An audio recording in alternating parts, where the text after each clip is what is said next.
In the wake of many of the highly publicized procurement scandals, including the Charbonneau Commission, eHealth Ontario, the sponsorship scandal, I think many procuring entities are asking themselves, is it safe to procure goods and services anymore? Our answer to our clients is yes, there are many practical steps you can take to control and minimize your risk in procurement situations. For example, we tell our clients that the first thing you need to do is to look at your overall procurement policy and procurement strategy within your organization, and to make sure that your procurement department is staffed by individuals who are well-trained and who are conversant with the legal obligations and legal risks that are involved in procuring goods and services.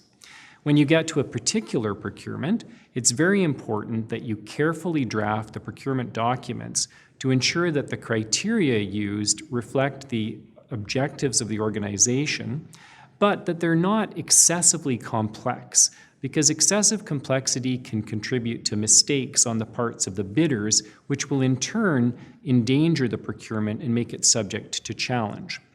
So long as an organization has a robust procurement policy and a carefully drafted set of procurement documents for the particular procurement in question, it is possible to minimize risk and to ensure that your procurement can withstand the level of public scrutiny that is likely to be applied in today's environment.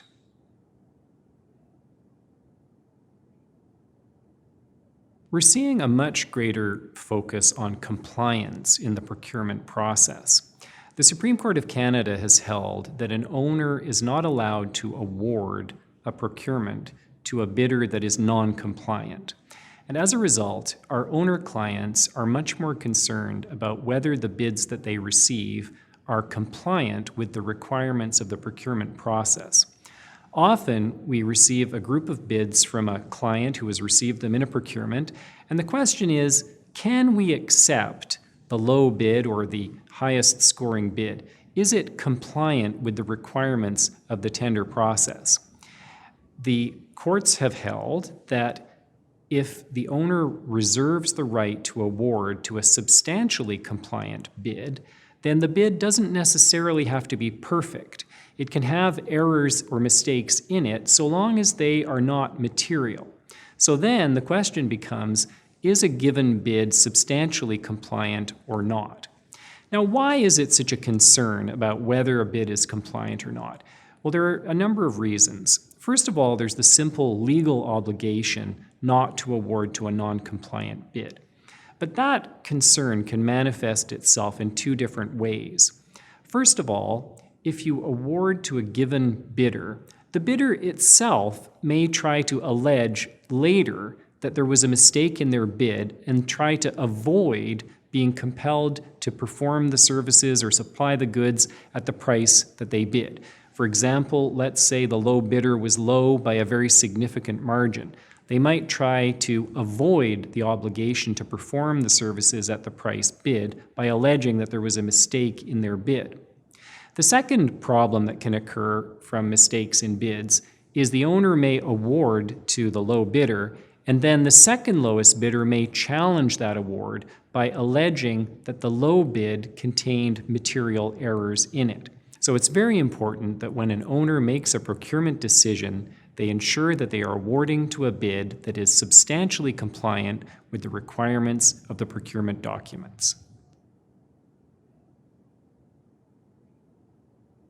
There are a couple of practical steps that owners can take to minimize their risks related to potential mistakes in bids.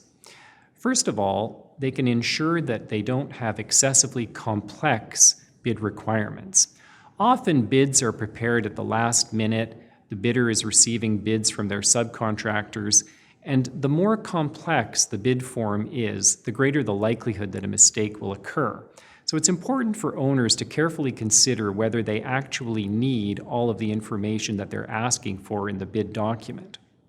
The second thing an owner can do to minimize its risk is to insert a reservation of rights clause in the procurement document, giving itself the right to accept a bid that is substantially compliant. What that means is that a bid doesn't have to be perfect. It can contain mistakes or errors so long as they aren't material.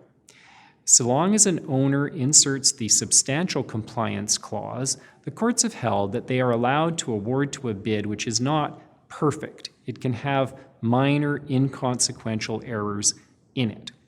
Provided that that reservation of rights clause is inserted, an owner can minimize its risk stemming from mistakes in bids by going through a very careful evaluation process based upon criteria that are not excessively complex and buttressed by a reservation of rights clause which allows the owner to accept bids which are not perfect but which may contain inconsequential errors or omissions.